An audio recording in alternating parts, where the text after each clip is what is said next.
just ran over my foot with my own chair. Dang it, and there goes the case. We're off to a perfect start.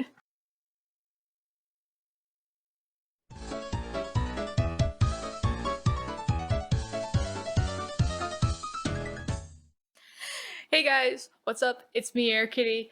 Alright, so I am finally back with, at least for me, the last Davidson preview for the last Fisher-Price game I have played on the channel. This does not mean this is the last one forever, of course, because I do have more Fisher-Price games I have been collecting between the time that I've played the last one, which I believe was Wild Western Town. Or no, sorry, it wasn't Wild Western, it was a Pirate Ship. And now, basically. So, there will be more Fisher-Price games along the way. Whether they will have previews on them or not, I'm actually not entirely sure. Obviously, I try to keep everything a surprise, so the only time I really have any information about a game, or whether it's going to work or not, or what's even on it, is when I go to record it, basically, and I start testing it to make sure that it works. I'm actually really excited for this. I did try to record this once before, and it didn't quite work out. I tried to do all the new previews in one sitting, and it did not work out very well for me. I got very tired and very, not bored, but you know, the repetitiveness of this. I kind of lost commentary. So, we're gonna break this up into parts now. Very similar to the other previews, where we did the different age ranges and everything. I do have a list up here on my tablet. You probably can't see it in the recording. I did get a new art tablet for Christmas, actually, which is great. Do not expect me to be doing art for you on the channel. I'm not that good, honestly. That's not gonna happen. But it does actually act as a second monitor. My computer actually does recognize it as a second monitor, which is very helpful in times like this. So I have it up here so I can see which ones are, you know, the new ones and which ones we've already seen. I think in a previous video I did say something about how, like, on this CD there's gonna be a completely different, you know, selection of games. I was not entirely correct in that statement. It was an assumption that I'm sorry I made. When I was looking through the README file, the games that they were listing out as highlighted were very different from the ones that they were listing with the other Davidson product sampler, with the other game. So I assumed that they would be a completely different, you know, pack of games. But that's not the case with all of them. That does not mean that obviously there's not any, or that there's not actually a good selection of them.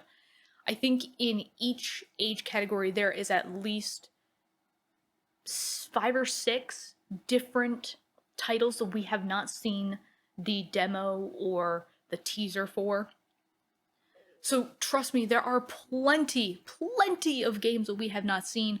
On top of that, there are other ones that either have a preview that we haven't seen at all. Like, we saw them in the last one, but they didn't have a preview, so we'll be able to see the preview for that now.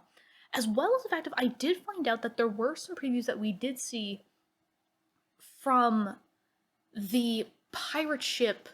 Was it pirate ship? No, which one was it? Castle game from the 80s? It was 1989. The first Castle game that came out, I believe.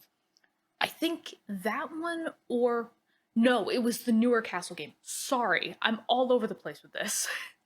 But the newer Castle game that, you know, was originally from Europe, and so had a lot of European previews on them.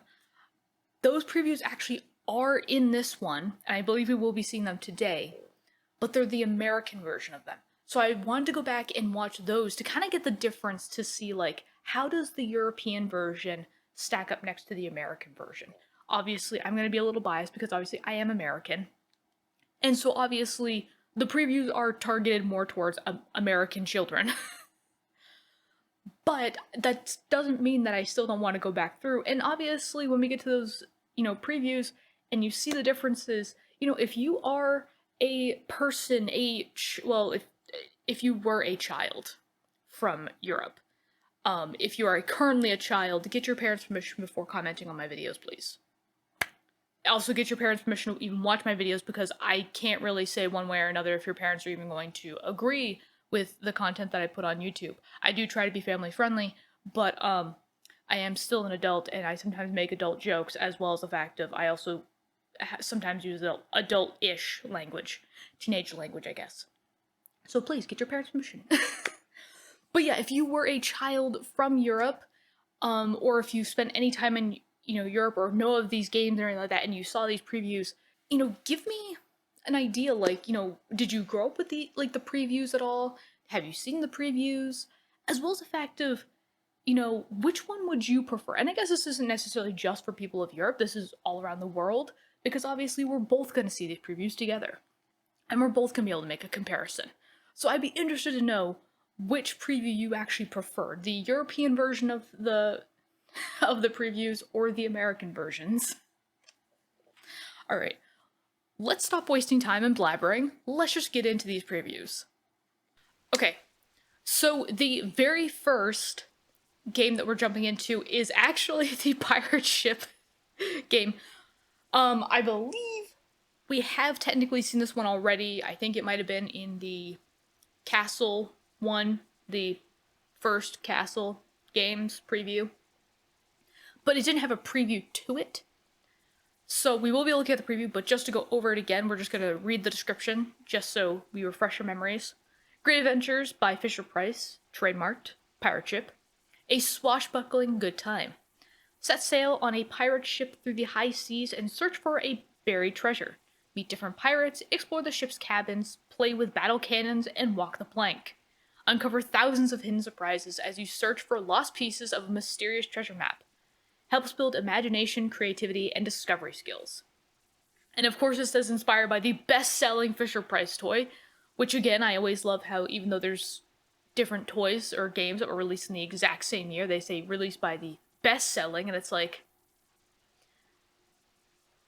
It's one thing to say one of the best-selling, because that implies that there were many bestsellers. But to say the best-selling implies that there's only one. And, I do not think Pirate Ship was the only best-selling toy at this time. Because, of course, while Western Town makes the exact same claim, and I think even Castle makes the exact same claim, the older Castle game, all three of them make the exact same claim, and I think the toys all came out about the same time, maybe even the same year. Not entirely sure, I'll have to go back and research that, but I'm pretty sure they all came out around the same time. But yeah, so let's go ahead and look at this preview.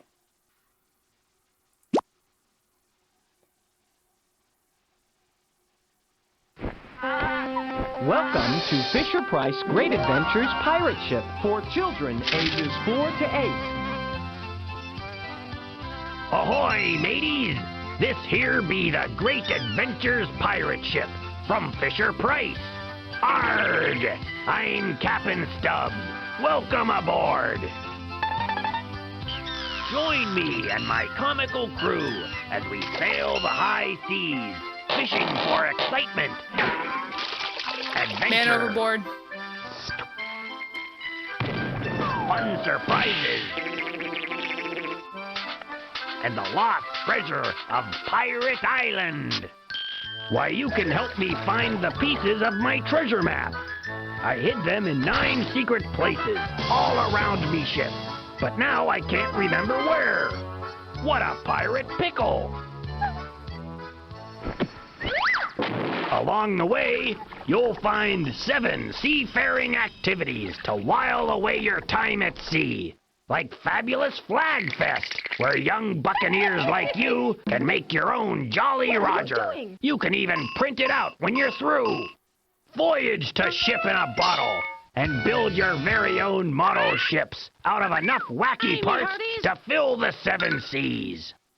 Take aim with the Shark Raft Shootout, the salty arcade game that lets you fling barrels at crazy, wacky targets as they pass by. Then join us down below the decks for some goopy grog and a good old-fashioned pirate sing-along. Searching for treasure is a pirate If you dare, visit Pirate Island, home of those misbehaving misfits, the Bad Bones Pirates.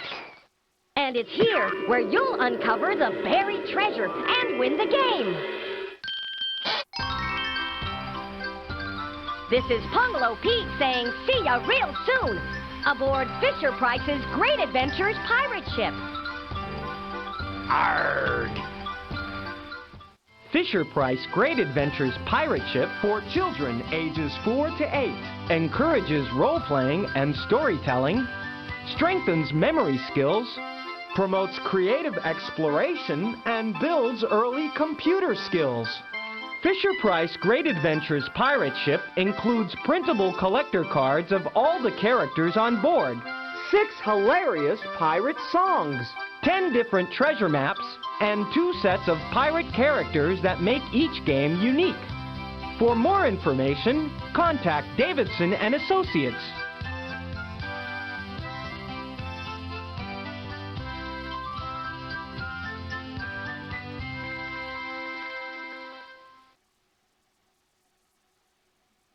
Awesome. Yeah, it is kind of funny because they mention the collector cards at the very, very end of the entire thing, but they don't even preview them or show you what they look like or how to get them at all in the game. I will say that when I found out about them in my playthrough for the channel, that was the very first time I had ever seen those collector cards or even known about them. As a kid, just because like they didn't say anything about them. And it wasn't until like I think I went to the pause menu that I even saw like there's collector cards. I was like, wait, there's collector cards? What? And how do I, obtain these collector cards? Because I am a collector. But yeah, it is kind of funny too, like some of the things that they say in there because, and again, this is another thing I've said that I love about Fisher-Price games. And it's one of these things where after looking at these previews, like, and even the ones coming up, but especially the ones that are Fisher-Price, like made and produced, well, I don't think they're produced, but made by Fisher-Price and stuff like that, or sponsored by Fisher-Price. It really makes me want more games like these, like edutainment games. And I know that's kind of weird to say because obviously I'm 28 years old asking for games for 4 to 8-year-olds.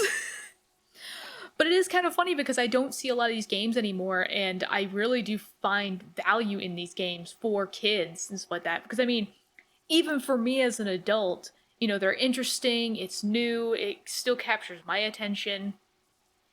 And as a kid, it was one of those games, too, that, I remembered very, very fondly, and even vividly at times, too. So, I don't know necessarily say how much it played in my upbringing so much, like how much I learned from it, because obviously I don't necessarily know that I remember that part, but I do remember it being memorable, being fun. So, and it is one of those things where, like, again, it is very engaging.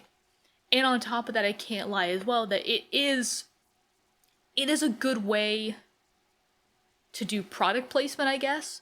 Like, if there's one company that has done product placement probably correctly, I would have to say it's Fisher-Price. There's a lot of companies out there that have done product placements in video games and stuff like that. And it's not even the fact that it's not subtle, because some of them it is subtle.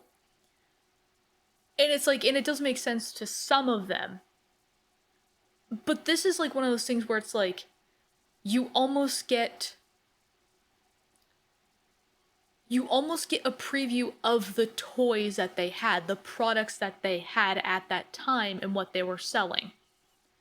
Now, granted, it was like, I feel like it did kind of probably raise kids' expectations a little too high, thinking that, there's going to be like, the workshop, the Fisher-Price workshop, the Fisher-Price workshop, there's going to be a magical, drill that comes out and builds patterns for you or something like that. Like, no, but it still gives you an idea of what that product offered and kind of getting an idea of like what the product was. For, I guess, a little cheaper.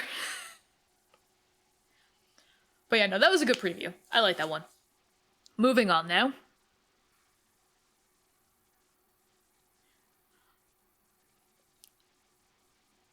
I really want to know if these product samplers were sold in any other capacity other than on the actual CDs themselves. You know how like sometimes like in cereal boxes, or like, you know, when you went to like Burger King or McDonald's, you know, sometimes when they were selling different toys, you'd also get like a small demo or a small computer game for something. You know, that was pretty popular back in the day, like back in the 90s and the early 2000s. And now they're like collector items getting those.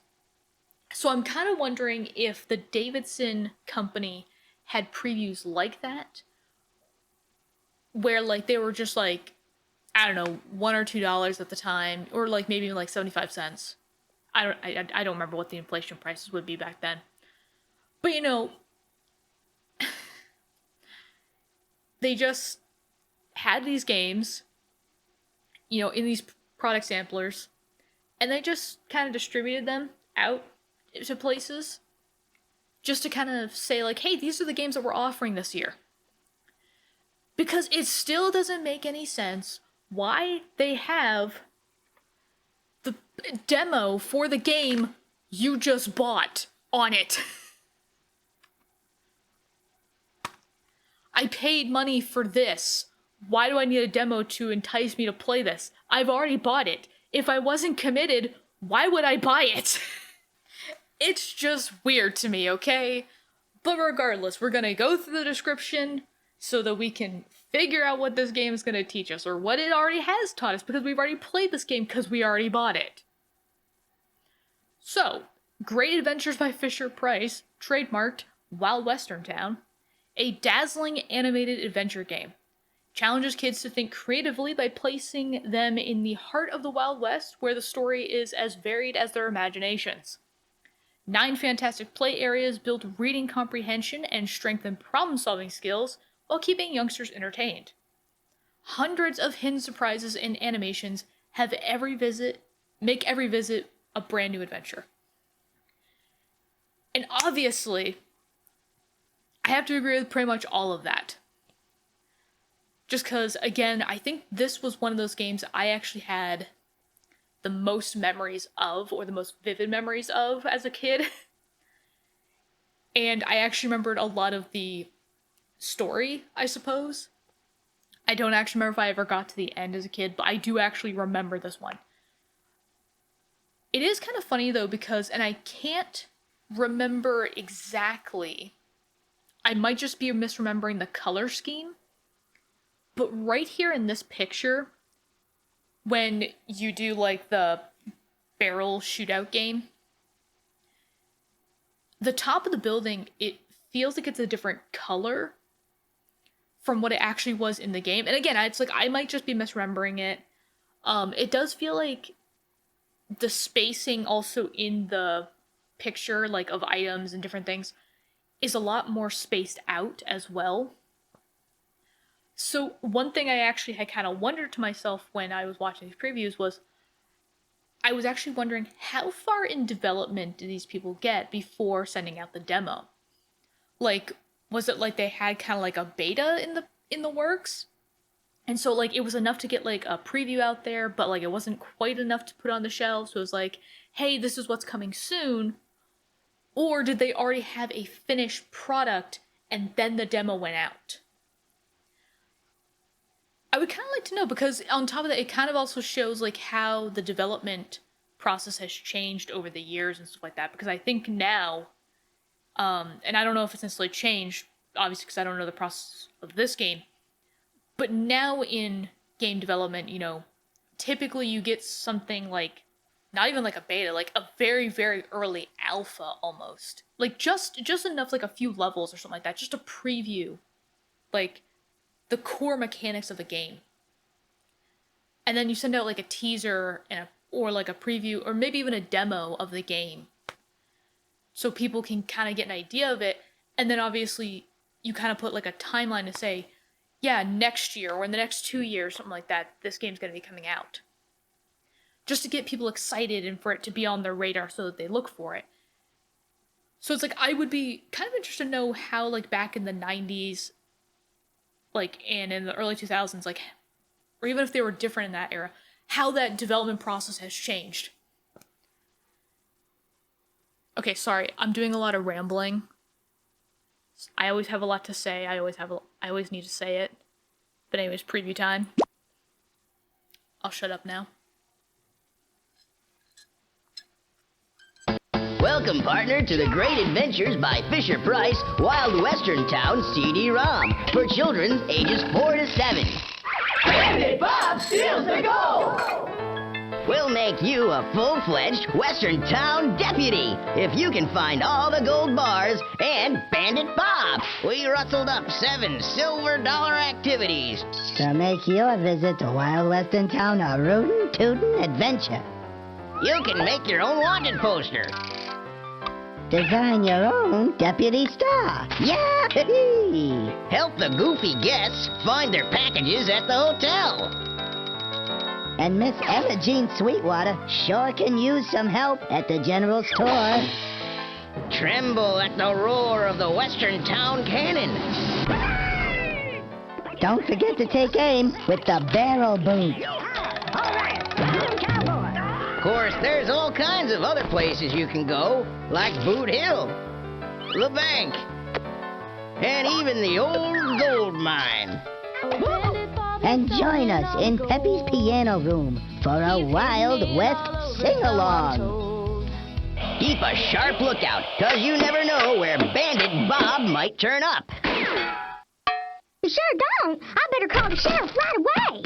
Wait, Sheriff Dong? Fisher-Price Great Adventures Western Town.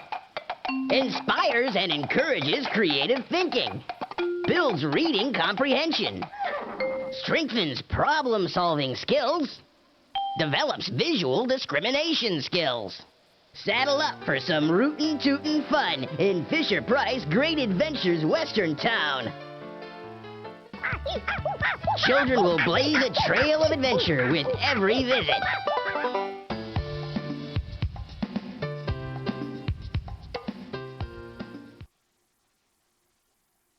Nice.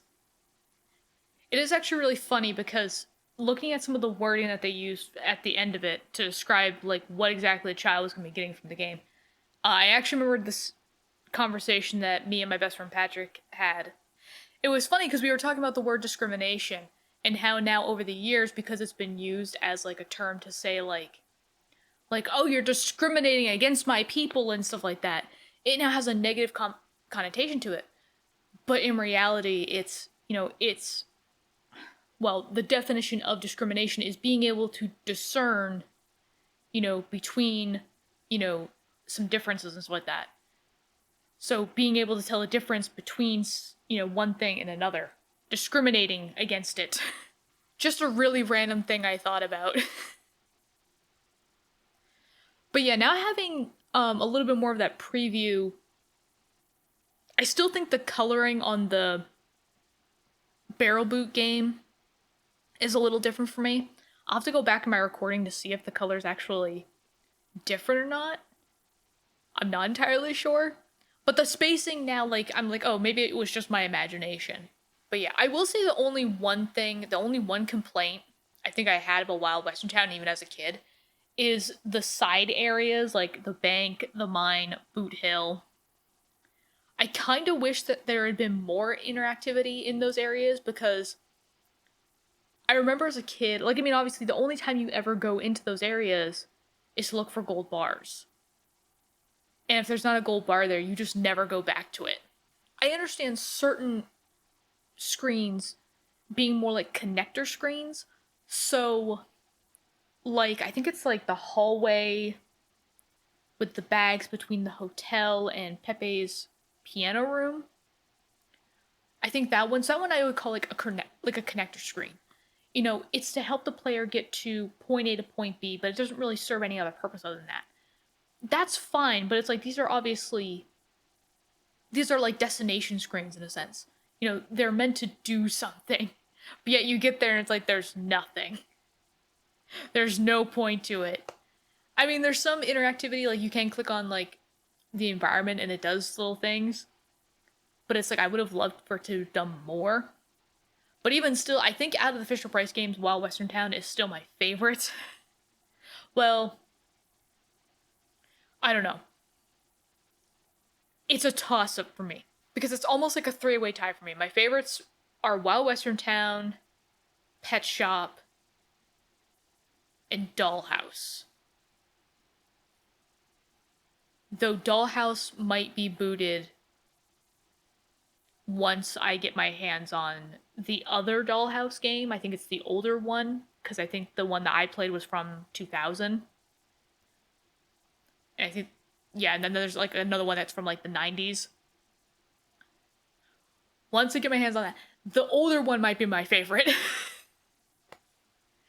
But right now, those are currently like my top 3 for Fisher-Price games from like my childhood that I love. Okay, so this next one is Fisher-Price Learning in Toyland. And if this looks familiar from the screenshots, that's because it is. This is actually one of the previews we saw in the Newer Castles demo, or product sampler, I suppose. So this is one of the ones that we saw the European version on. This is now the American version, I believe. So play and learn as your favorite toys come to life. Join Gotcha Gopher on a journey through Toyland where your favorite toys come to life. Visit 6 different locations filled with fun and engaging games that stimulate creativity and learning. Instructional activities develop skills in matching, color and shape, recognition, association, critical thinking, and following directions. Again, that phrase of following directions. I don't know, it's an iffy phrase for me because I'm like, I don't necessarily know how you teach a child to follow directions other than teaching them that there's consequences to their actions. Because I feel like the question that the child always asks afterwards is, what if I don't follow the directions? And they're like, well, there will be consequences. Whether I enact them or the universe enacts them, that is your choice. Let's go ahead and look at the preview, and then actually afterwards, I'll tell you which one I think I prefer more. Welcome to Fisher-Price Learning in Toyland, where children ages 3 to 6 learn as they interact with 6 of their favorite Fisher-Price toys. Hi there, I'm Gotcha Gopher, and this is Toyland. By clicking on one of the 6 popular Fisher-Price toys on this map, your child can begin playing and learning in Toyland, where everyone and everything is a toy. The 3-in-1 Creativity Table is a place where your child can play 3 activities. Painting and drawing allows children to visually distinguish colors. Block building motivates children to strengthen their shape recognition skills. And crafts inspires children to use their imagination to create a masterpiece. At Flip Track Mountain, children will operate a whole host of vehicles like cars, trains, helicopters, and boats while delivering important packages. At the Big Sounds Garage, kids build wacky vehicles using zany parts to match the vehicle displayed on the garage card. The all-in-one kitchen center. Hi, I'm Bippity Bug. There's so much to do here at the all-in-one kitchen center. First, we will learn how to follow a recipe as we bake delicious cookies. Then we will learn about numbers as we cut out our cookies. And matching skills are sharpened as we decorate our cookies. Talking Smart Street is a playful place filled with fun animations. Kids will discover 2, numbers, 3. letters, A, B, C. animal sounds, colors, and shapes. red, circle. At the all-in-one workshop, your child can plan and safely construct 8 exciting woodworking projects using a hammer, drill, and screwdriver. The skills matrix clearly lists each activity, tells whether your child has played the activity, and the skills developed. Join me and all of my Fisher-Price friends in Toyland, where learning is as fun as the toys you play with. Fisher-Price Learning in Toyland for ages 3 to 6, where children play and learn as their favorite toys come to life. Each activity can be played instructionally or independently to strengthen learning skills, such as color and shape recognition, matching, association, critical thinking, hand-eye coordination, and following directions. All of the games include engaging songs for kids to sing along and activities that stimulate a child's creativity. For more information, contact Davidson and Associates.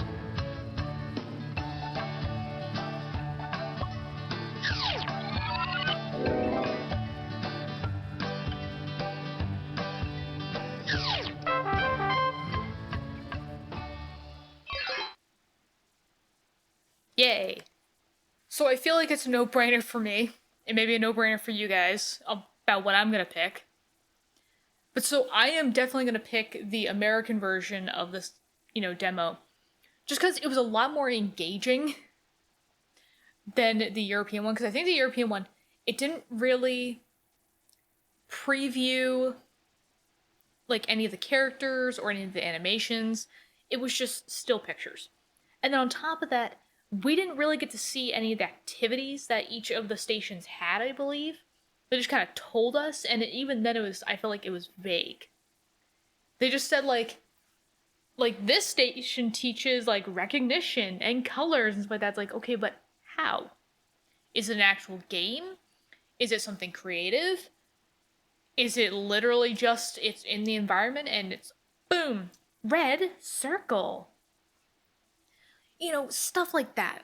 That's the kind of stuff that I'm wondering about. And then on top of that, actually, I think we did get to hear some of the voices for the characters, like Gotcha Gopher. And the voice acting is different, if I remember correctly. And I know actually with these games, the ones that have the European version versus the American version, they actually went ahead and changed all of the voice acting, which I actually thought was kind of a good move on Fisher-Price's part to, be able to, incorporate the cultures into the games, like different cultures and stuff like that. So, I know in one of them, I can't remember which one it is, but one of the games we've seen, the voice acting is completely different for some of the characters, and it's the exact same preview, it's the exact same segment or clip of that game that we've seen, just with a very different voice actor. So I thought that was kind of a cool thing on their part to do, obviously getting different voice actors for different versions of the game. But I like the American version better on this one, just because it is more engaging. I do actually get to see more of the activities, and I kind of get an idea of what exactly the activities are and what they're teaching.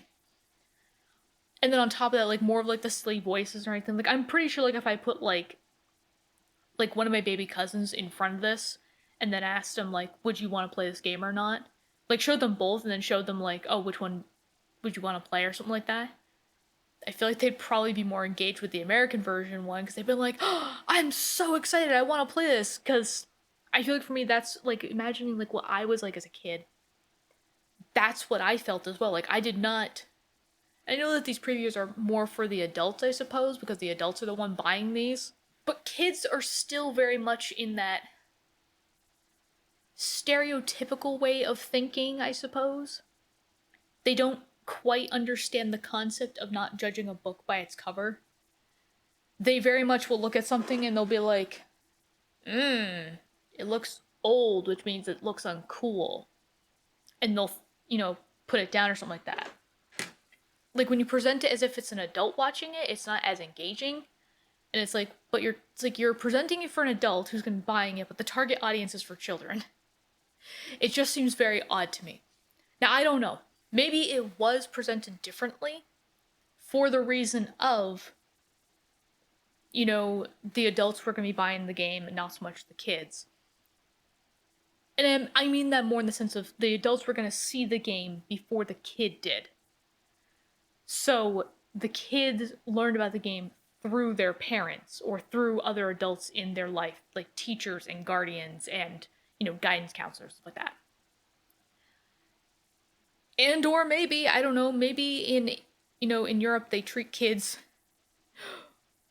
with, with higher expectations, like they expect them to be more adult-like, I suppose, but yet still treat them like children. I don't know. I don't know what the expectations are across the pond for me. I just know for me, the American version I liked more. It was a lot more engaging. But yeah, so for everybody else that's watching this now, obviously this is not the only one. There are gonna be more, and I will definitely, give my opinions on those as well. But even just for this one right now, go ahead and tell me in the comments, which one did you prefer? Did you prefer the European version, or did you prefer the American version? I will try to make sure to remember to put a link in the description for the other preview, or the video with the other previews in it, the European previews. So if you haven't seen that video and you want something to compare it to, you can go ahead and check that out and then come back and continue, I suppose. But yeah, so we have more previews to look at anyway, so I'm gonna go find the next one. Okay, so this one doesn't have a preview, but this is actually a new one. Like, we haven't seen this in another product sampler at all. So this is Fisher-Price Little People Discovery Farm. Big fun for your little one.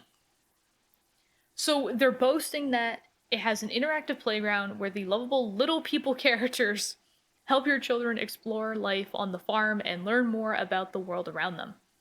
Emphasizes learning through play and exploration, and has a farm full of activities designed to stimulate a toddler's natural curiosity. So you grow crops, feed the animals, sing barnyard songs, and help baby animals find their mothers and more. From the one picture we have, the game does look good. It looks like a typical Fisher-Price game. And with it being for the younger ages, I expect there to be a lot more interactivity, like, just more in the environment and stuff like that. Obviously, the games are probably going to be a little bit more, in my case, for a 28-year-old, a little bit more mediocre. And probably a little bit more simple, I suppose. But obviously, perfect for, minds between the ages of 18 months and 3 years. But yeah, sadly, no preview, so we can't actually know what the game is like. And obviously, I'm not going to be looking up anything until I get my hands on the game, because obviously, these are a lot of these old games I just want to try. You know what? And if they turn out to be a bust, they turn out to be a bust. That's the whole reason why I'm doing this. So that we all know. But yeah, so very, very short little exploration into another preview. So let's go ahead and get into the next one. So Fisher-Price Ready for School First Grade. Now, it is kind of funny because this is actually a series, the Ready for School series, to which I'm wondering if this was Fisher-Price's way of competing with other well-known series at the time, like Reader Rabbit. Shoot, what is the game? What is the game with the kids in it that go on magical adventures with their floating robot friend? It's gonna bother me. What is it? Okay, so I think it was called Jumpstart Adventures. That's the only one I can find in my list of games that yes, I have a list of games that I want, and I keep currently adding to it. It also is my list of games that I already have, so I don't forget which ones I've collected and buy them twice on accident. But even with that, just the Jumpstart series as well. So I'm wondering if this was their way of competing with those two brands, because obviously both of those brands have, Reader Rabbit has, I think, like all the age groups up until like 5th grade. And then I think the same thing with Jumpstart, and then obviously it jumps to like Jumpstart Adventures, which was for like preteens and stuff like that. So I'm wondering if this was their way of competing with it, and even by the preview, I know that it looks very similar. But so let's go into what it actually encourages, I suppose. So this is apparently a teacher-approved learning solution. I always love when they say that, because I'm like, if I was a teacher, I'd been like, bet. I'll be the judge of that, thank you. So we follow around Gregory Woodpecker into an enchanted forest where getting ready for first grade is loads of fun. I wish that had been my first grade experience. It was just me waking up the next day and my mom being like, "You're going to school," and I'm like, "Oh, summer's over. I hate my life." But there's 21 teacher-approved learning activities, cover letter and word associations, phonics, directions, counting money, reading, writing, music composition, and more.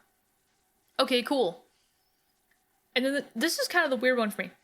KidWorks Deluxe Story Maker lets kids write and publish their own multimedia stories using words, pictures, and sound effects. Now, KidWorks Deluxe we have actually seen a preview of, like, in one of the other videos. And it says Story Maker, so I'm wondering if it's like, that's like a small, like, kind of like with Microsoft Office. Microsoft Office has, like, the smaller subsections of it, like Word and Presentation,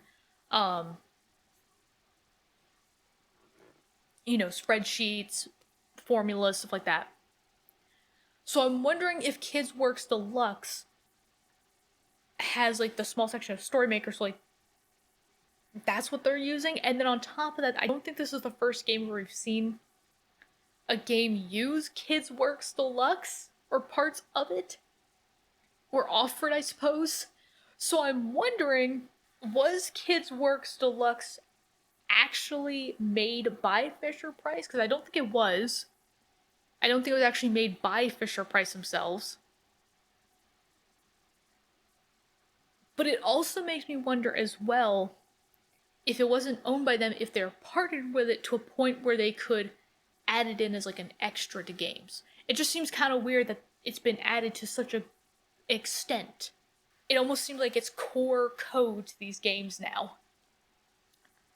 But I guess we'll find out when we watch the previews. Let's do that.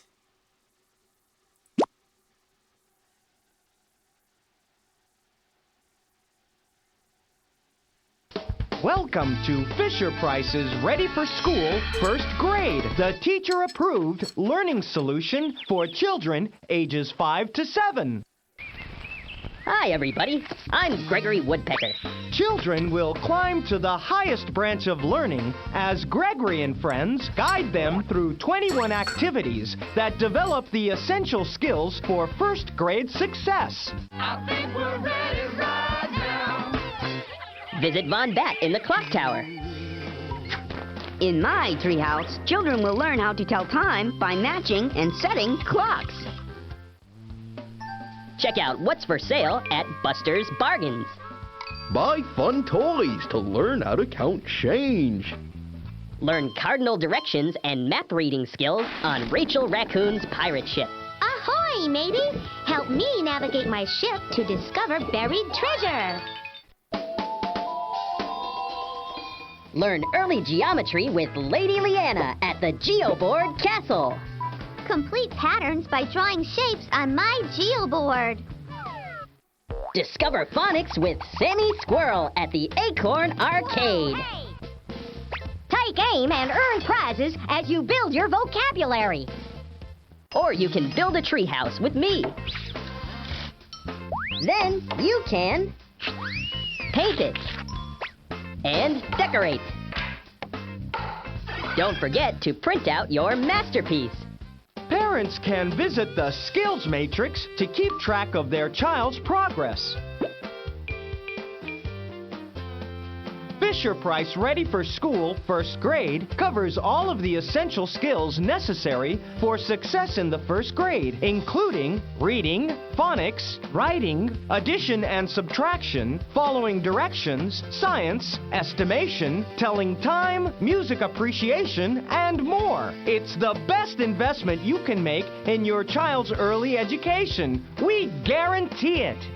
For more information, contact Davidson and Associates. My friends and I hope to see you again in the first grade forest. Bye!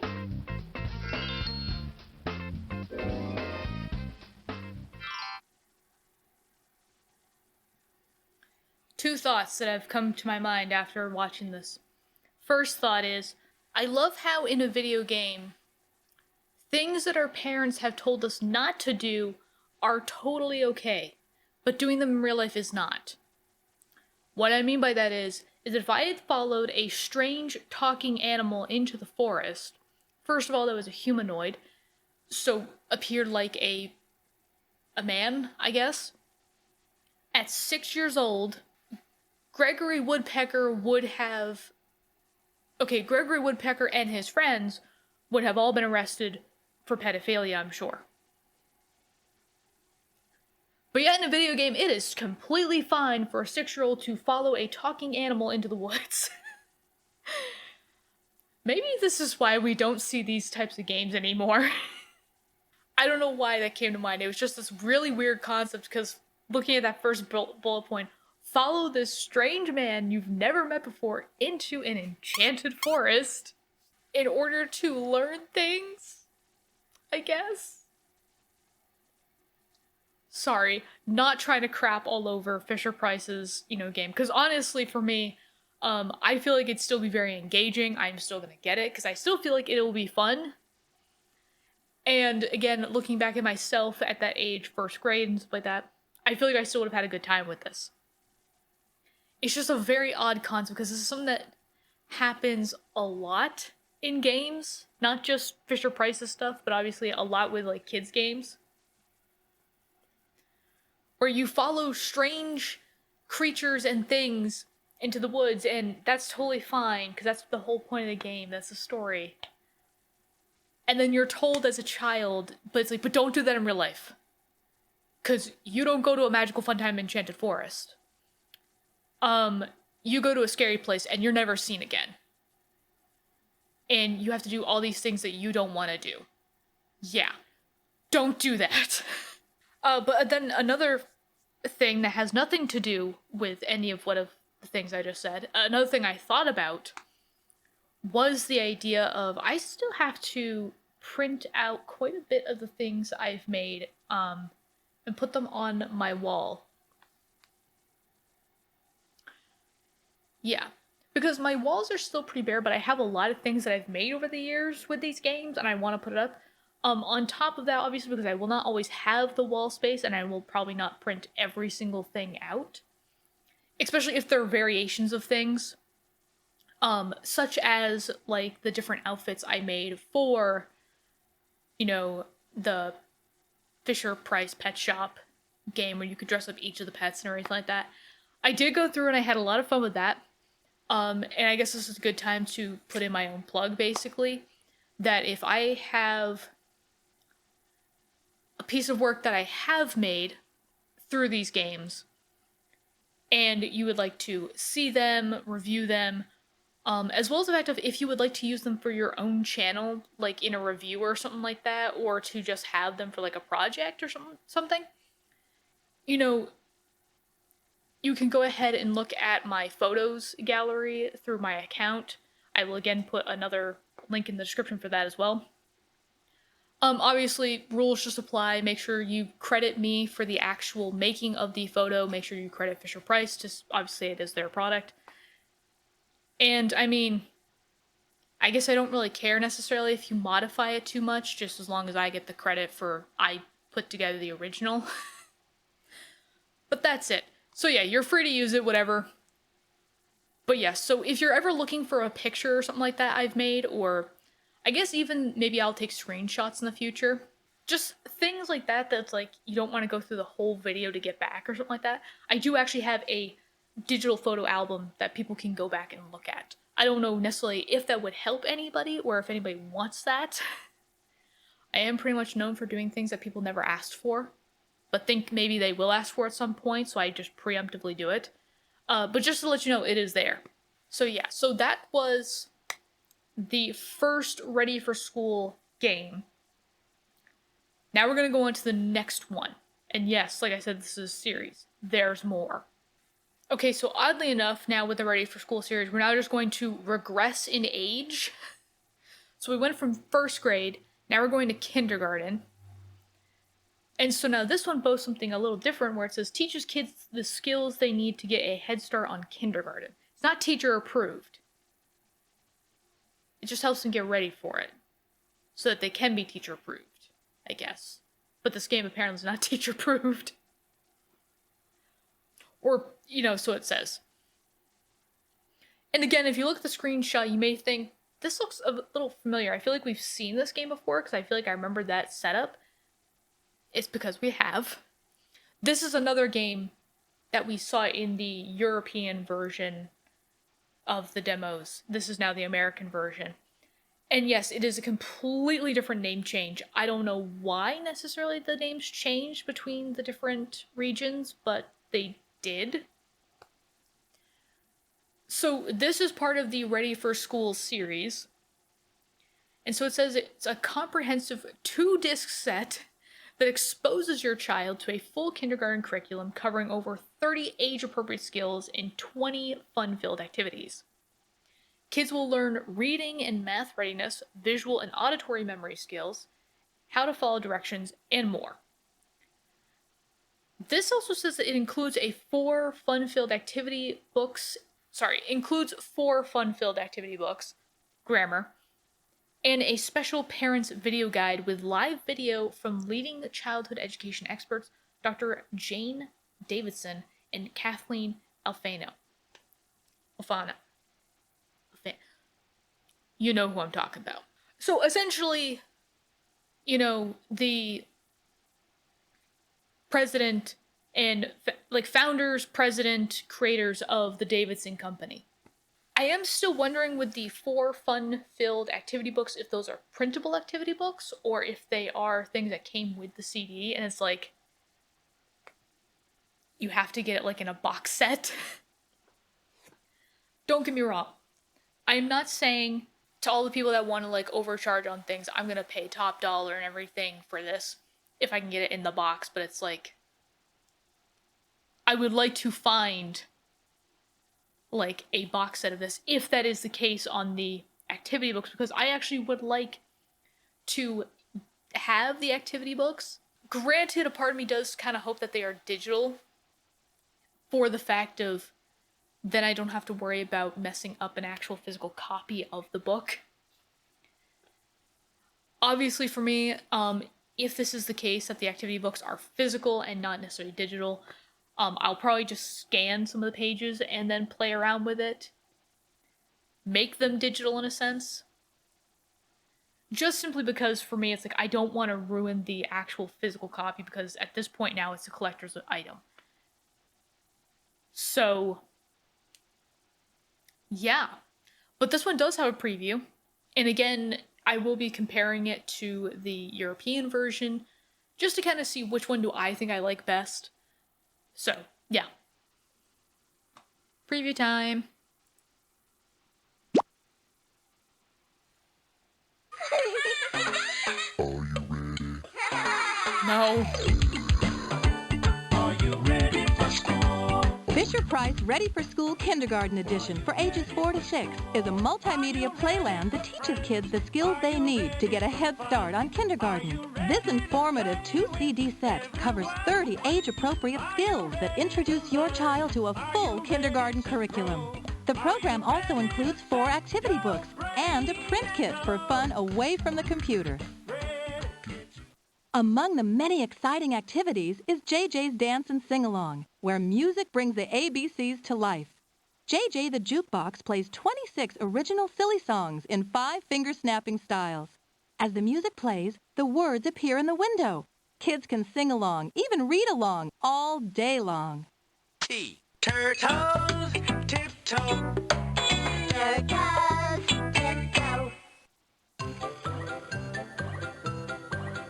At Randy's Wacky Word Factory, learning to spell is as easy as blowing bubbles. Professor Bubble blows out vowels and consonants to create hundreds of everyday words. You spelled toy. There's lots of delicious fun at Sandy's Snack Shop, where kids are taught to add, subtract, and count from 1 to 10. Learning numbers is made to order, as kids serve up yummy lemonade and ice cream cones. But we're not going to mention the popcorn. Yum! Thanks! I'm a calendar bug, a lovely ladybug. Every day's a great day at Clara's Calendar Corner.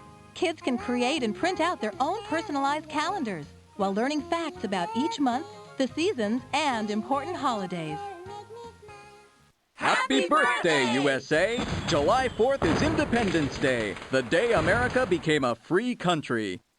It is also the day I became a person, okay? Remember Tick-tock that. Clock Tower makes Yes, I learning am about born on a time holiday. easy. Interactive digital and analog clock faces teach kids how to recognize the hours and minutes, while changing backgrounds of daylight and moonlight emphasize the concepts of AM and PM. It's 8:30 p.m. Time for bed. With Fisher-Price Ready for School, parents can track children's progress and guide them to specific activities with the easy-to-use skills matrix. Are you ready for school? This is just a small sampling of the many things you and your child can do in Ready for School. Friends, are you ready for fun? Are you ready to play with everyone? Fisher-Price Ready for School. Loads of fun with an important educational advantage. It's the best investment you can make in your child's early learning future. Ready, get you ready for school. We'll get you ready. So it keeps mentioning the activity books and the printouts and everything. So which makes me think it might actually be digital, but I'm still not entirely sure. But as you saw in the video, like, the voice acting actually was very, very different. Not really so much with, like, the jukebox one, but, like, with the mouse and the clock and everything like that. The voice acting was very, very different. And then I also realized that with this kind of game is with that, oh, they'd probably need to change a couple things too, because, like, so with the European version, obviously Europe and America don't celebrate all the same holidays. Like, of course, like, July 4th in Europe is just another day. Whereas here in America, it's, you know, it's a holiday for us because it's when America gained our independence from England. So there's that. On top of that, I know in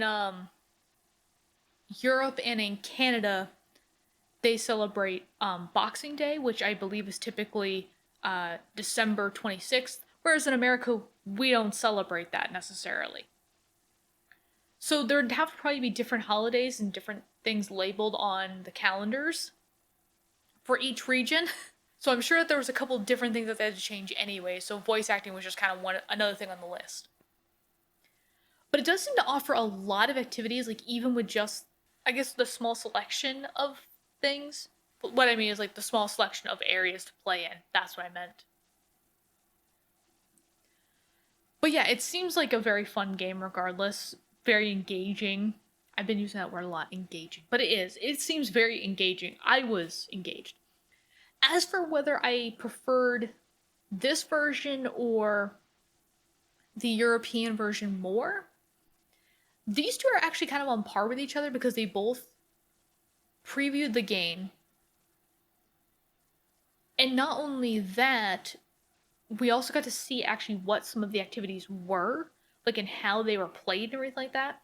I think the European version might have had a few more activities, so maybe I might be leaning more towards the European version. But they both seem to have almost the, like, identical, like, amount of information, as well as just, like, the things that they showed off. Because I know, like, obviously, like, the clock and the jukebox, everything, like, those two were obviously used in both. Same thing with the snack bar one, that was also used in both. Although I think we did see a little bit more with this one, as to, like, not necessarily demos, because I think the European one had more demos of some of the activities, like visually showing you what it was, like the animations. Whereas this one we got to see just more in general, I suppose. Like what each area kind of specialized in. So I don't know, they're kind of both on par for me. I like both of them. About the same. So, yeah. So again, continuing to regress in the Ready for School series, we are now going to the preschool. I think it's preschool. Yes, we are now regressing into preschool. Meet you there. So now we're in the preschool one, the Ready for School preschool. And this is again a weird one because this was formerly the circus game, in the European version. So why it's just labeled preschool now, I have no idea. But apparently it instills a lifelong love for learning. Bet. But apparently it says that it offers 10 fun-filled activities that cover a variety of age-appropriate skills such as numbers and counting, sequencing, sorting, listening, and following directions, the days of the week, and much more. It also includes 3 activity books and a print kit containing over 50 pages of stories and activities for fun and learning away from the computer. Again, I hope that this is digital and not necessarily something physical I have to have. Also, it has a very easy-to-use skills matrix that helps parents track their children's progression and guides them to specific activities. Cool. Another thing I realize I have to do with these games because they have the skill matrix is I'm gonna have to play the parent and the child at the same time to see whether I'm learning the things that I should be and how it works. But yeah, so this preview is pretty much the same as the European version, if I remember correctly, but again, the voice acting is different. And again, it is one of... I love how they do the 3 activity books in the kit. I kind of wish they would also show these in the previews, just like a couple pages from it or something like that, or like what some of the things are, or tell you whether it's digital or a physical copy of things. Because I know for me at least, and at least for my mother, she would have liked to have known that if it was a physical copy or a digital copy, because if it was a digital copy, she probably would not have wanted me to print it out, because obviously back then, and I guess even now, I don't think laserjet printers were a thing yet at this time in the 90s, or they were, but they were super expensive. Like, they weren't like commonplace that I know of. We just had inkjet. So obviously ink for printers was very, very expensive. I actually remember getting yelled at a lot for printing out too many pictures. That's when my mom showed me how to save things onto the computer as a file, so I didn't have to keep wasting ink. So yeah, I'm again hoping that this is digital so I can just do it on the computer. Because again, now that I have a drawing pad, I can now just use that. See guys, it's using multi-purpose functions now. But yeah, so let's look at the preview now. Maybe this preview will tell me if it's digital or not. Because I'm curious.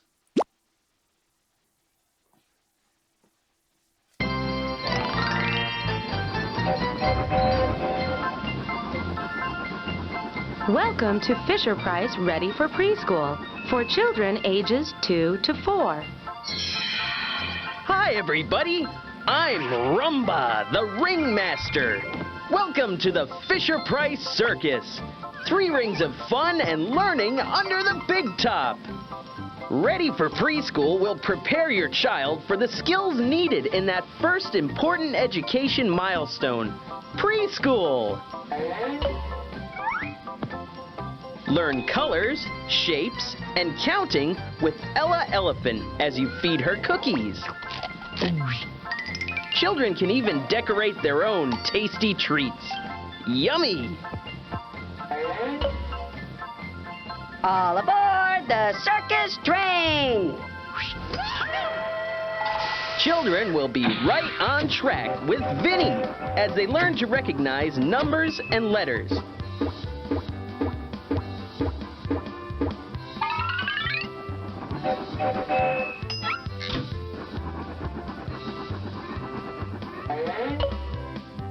It's time to fix some mixed-up pictures with Penelope Pony. Boost memory and sequencing skills while learning nursery rhymes and practicing daily routines. Sort colors and shapes with these silly seals by balancing the right shapes onto the seals' noses. Improve listening skills and learn about the sounds that animals and instruments make in a playful game of peekaboo with Carly Kangaroo and Kiwi 2. Well, folks, As you can see, Ready for Preschool is the playful way to prepare your children for preschool. That's right, Rumba. Children will learn to recognize colors, shapes and sizes, learn letters and numbers, identify things that are the same, and much more. Parents can chart their children's progress in the Special Skills Matrix. Thanks, Vinny. I couldn't have said it better myself. And now, on with the show. Bye-bye. Fisher-Price Ready for Preschool for children ages 2 to 4 strengthens memory, sequencing, and matching skills. Teaches cause and effect and same and different relationships. Encourages creativity. Teaches ABCs and letter sounds. Reinforces color, size, and shape recognition. Enhances problem solving and listening skills. Builds vocabulary and numerical skills. For more information, contact Davidson and Associates.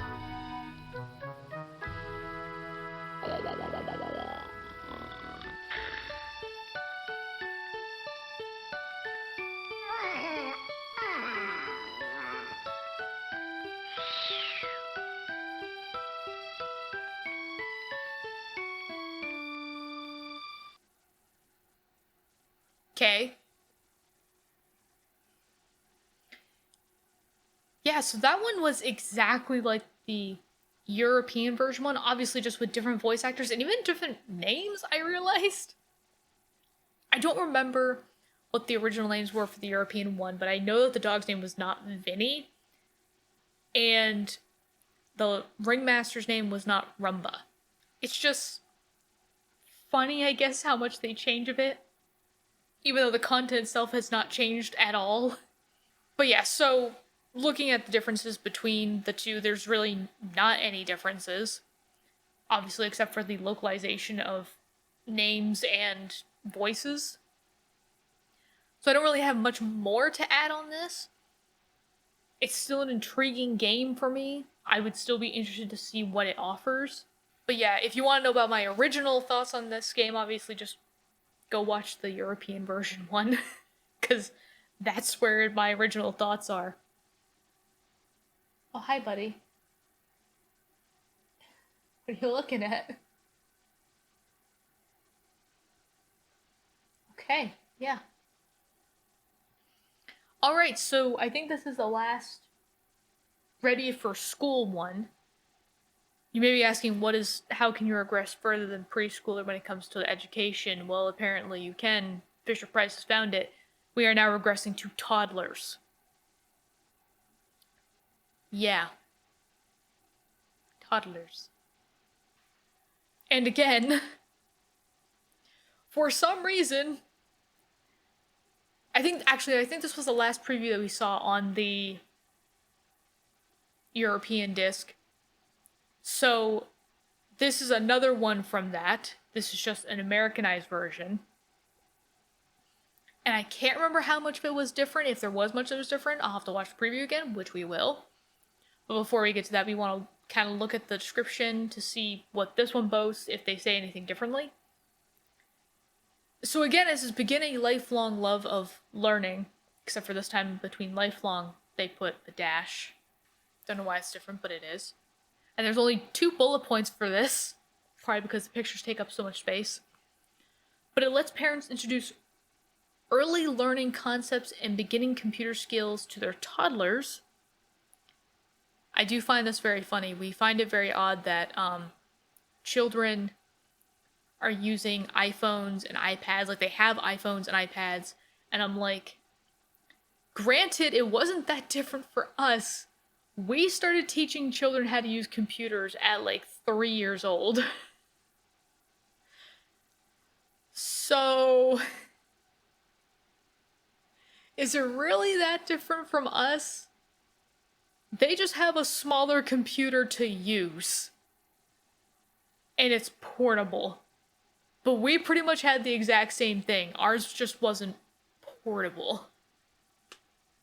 So, but apparently it has 20 playful and engaging activities loaded with sights and sounds introduced this is where grammar comes into play really well, like having comments.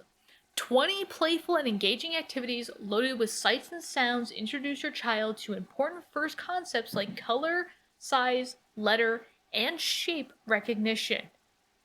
Wow. Okay.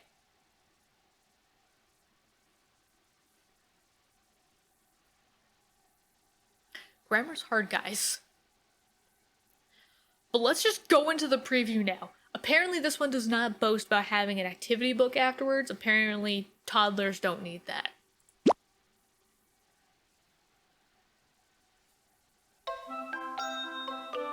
Fisher-Price Ready for School Toddler Edition lets parents introduce early learning concepts and beginning computer skills to their children ages 18 months to 3 years.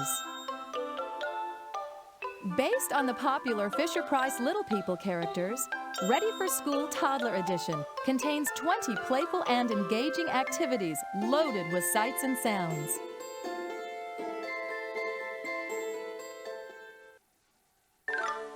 In the counting activity, children will have a ball learning to count to 10 as they help Smiley the Clown blow up balloons by blowing into a microphone or tapping the keyboard.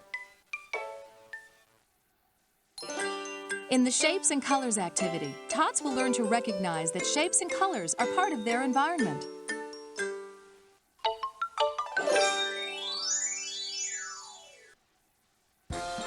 The program also introduces your child to first concepts, like blowing big and little bubbles, exploring animals and their sounds, recognizing the ABCs, using the telephone, and much more. There's even a special skills matrix so parents can guide their child to specific activities and skills. Fisher-Price Ready for School Toddler Edition, the fun, engaging software program that gives your toddler a terrific start to those first important years.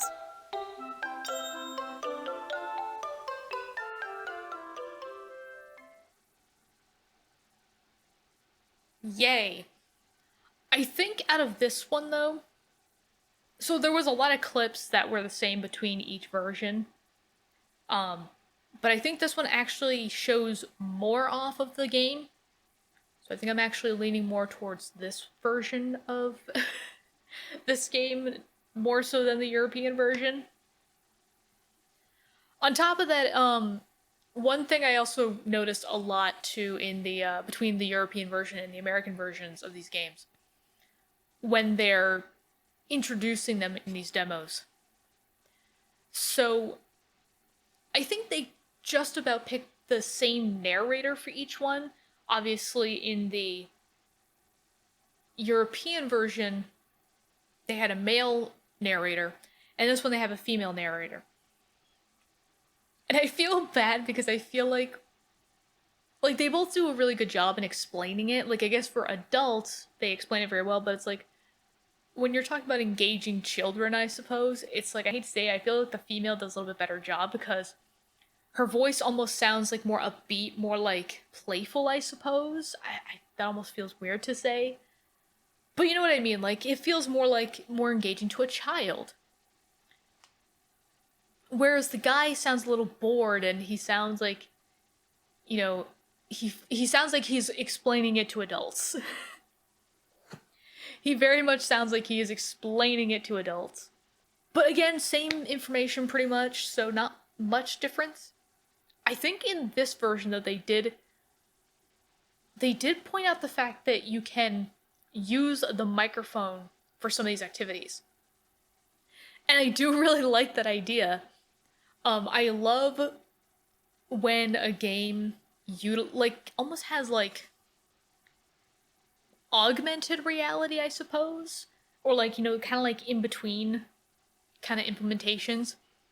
Like, you're not just using the keyboard and mouse, you're able to use other things in your environment to play the game. So either using sound or blowing into the mic, or using a webcam to interact with the game itself. I think that's actually really cool. It is a huge security risk for some things, but it is really, really cool. The only sad thing is that I do have a mic for the 98 somewhere. I just need to find it because I can't remember where it is. God forbid if I need to, I think I have like a clip mic that might actually work for this too. for these type of games that use the microphone. But I would actually like to get more games that implement the microphone, because actually some people might think the DS started using the microphone, capabilities for their games. No, that was not the case. I believe, well, I don't know, this wasn't the first one, but Windows computers actually did, or games for Windows computers, or the early 90s games, they actually implemented it before the Nintendo DS did. I actually do remember some games, I want to say some games in the Humongous Entertainment category might have also implemented the mic for some things. I might just be remembering it wrong. But I do actually remember some games from my childhood that actually implemented the mic for gameplay. I just hope they actually work well, because if they don't, that's gonna suck. But yeah, so I think that was the last preview that was also from like the European disc. So now we're going to be moving on to our very last preview for this section, the 2 to 5 section. And our last game for this session is Science Blasters ages 4 to 6. And I actually am very glad to finally see a science game. We see a lot of like games directed more towards reading capabilities, and then games more directed towards math readiness kind of idea. But we don't see a lot of games kind of directed more towards the sciences. And it is kind of funny because obviously in the United States, we are seeing kind of a downgrade in people going into STEM fields. Now, I know math obviously is part of the STEM field, but it's kind of one of those things like, it's math kind of paired more with science when you think of the STEM field, I suppose. And it's even funnier because we don't see a lot of games that kind of focus on science itself. That's not to say, obviously, that there aren't a lot of games out there. I just don't see a lot of them. And especially in now, like, it's... Blah, blah, blah. Sorry. But especially in today's society. I see more technology games now than I did back in the 90s, which is a great, progression forward. But I think even just general sciences would be a good thing to see as well. Because that's one that I, again, don't see a lot of. And I feel like for me as a kid, and it's funny too because, so when I was in high school, science was not actually my strongest, my strongest subject. My strongest subjects actually were English and math, surprisingly. But then history and science were the ones that I struggled with. History, it wasn't the actual history itself that I struggled with, it was the dates, remembering when things happened. And then sometimes like little details here and there that I couldn't remember. But I always enjoyed history. And then science I enjoyed, but I couldn't remember all the concepts and theories and the names of everything. And so that really brought my grade down, as well as the fact I just was not confident in science. Which is funny because now I'm in the STEM field as a programmer in the sciences. And actually, I feel like, as I got into college, I became more confident in my ability, like in my science classes. Not only did I study psychology, which you could put into the sciences, of course, and that's like the study of the mind and how it works and everything. And again, that was a really easy subject for me. I took to it very, very well. And even to this day, I still take to it very well. I learn a lot in that field, and I retain a lot of knowledge. But it was also the fact of, so I think they took this out of our curriculum, which sucks, but I got grandfathered in, thankfully. So for a while, if you were taking computer science, one of the general science classes you could take was actually environmental science. And I wanted environmental science because I didn't want a very, not to say that's not a difficult science, because it was actually to a degree. Really? You gotta do that right now? Thank you. Sorry. Not trying to be a meanie head, but don't do that right now. But it was the fact of I wanted a science that I actually felt confident in. I wanted a science that was easy for me, at least. Obviously, the other choices were chemistry and physics. And don't get me wrong, since chemistry was a lot of math, in high school I was really good at it, but I was not taking my chances in college. I was like, I just need to get these classes done. I don't care. The environmental science course actually was a lot of fun. And I actually didn't do too badly on them, because I think when I was in high school we did a lot of environmental science, so a lot of the concepts were a refresher for me. But we actually did do, it wasn't like an official study, but we did actually do a pretty cool study. It was a group project for the class. And it was actually talking about parasites that infected a specific species of crabs. So yeah, and it was a really interesting study. I'll have to talk about it more at another point. I don't want to take too much time out of this because I feel like I already have with a lot of other things, but just something to think about. But yeah, so Science Blasters teaches early science concepts for preschool through first grade. Okay, great, thanks. So it has a fun and fascinating way to spark your child's interest in science, allows them to learn more about animals and plant life, scientific classification, sound and sound waves, weather, seasons, and much more. And progressively challenging levels build essential logic and thinking skills and adapt to your child's skill level. I do like that fact, actually, that it adapts to your child. It's not necessarily just like a flatlined skill level in a sense where it's like, this is the skill that everyone gets. It's progressive in a sense where, you know, if your child's struggling with a concept, it will kind of make it easier, help them kind of get back up to that level. But then if they're just kind of blazing through something, like, oh, well, I guess you need a challenge. And it's kind of sad to say this, but there's a lot of things in this description that I actually remember I didn't really learn until high school. That's not necessarily to say that they probably didn't teach it when I was in middle school. They probably did. But I didn't really think much of it. But I don't think we also went into as much depth as we did in high school, which is really sad because it's like, there's a lot of things, like there's a lot of topics in science that's like, you should know about before you get to high school. The one that kind of sticks out to me is like sound and sound waves. We didn't really learn in depth about the different sounds and sound waves until high school. And then like same thing with like light waves and stuff like that. Different wavelengths. We did not learn in depth about that until high school, which I'm like, that seems like something that I should learn in middle school. Or even get like an introductory lesson to in elementary school. Like later years in elementary school. But I didn't learn it until high school. The education system has failed us. But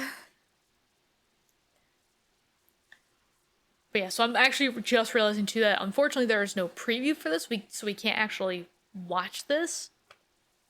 But that's fine at least, because I've rambled a lot. So yeah, but by the pictures and everything, it does look like, obviously it's a Blasters game, and like yeah, we'll just call it the Blaster series. But a blaster game, basically, that, you know, I have wholehearted faith that it's going to be engaging and fun and have really interesting, not just concepts, but a very interesting way of teaching a concept in a sense. So again, I am adding it to my list of games that I will be, you know, getting at some point. Yeah. Still recovering from Christmas, so... Not gonna be getting any games anytime soon, obviously, unless they're like gifted to me or anything, or they're like a couple cents. we're budgeting this year. But yeah, so that's all the games that I could find in the 2 to 5 category that were different from the other, you know, product samplers. I'm a little tired and a little hungry, so I'm gonna go ahead and get myself some lunch. But this makes me really excited to see some of the games and to even get started, like, checking off games on my own list of the games that I do have, so I can make room in my, you know, schedule for some of these other games as well. But yeah, so I hope you guys enjoyed this video. You know, again, let me know what you guys think down in the comments, you know, especially the fact of, you know, between the European version and the American version, which one did you kind of enjoy more? And remember, it's not a contest, it's just an opinion, so be an adult about it. Try to be mature about it. Don't try to bash the other one because some people may actually have attachments to certain versions of these. It's just an opinion.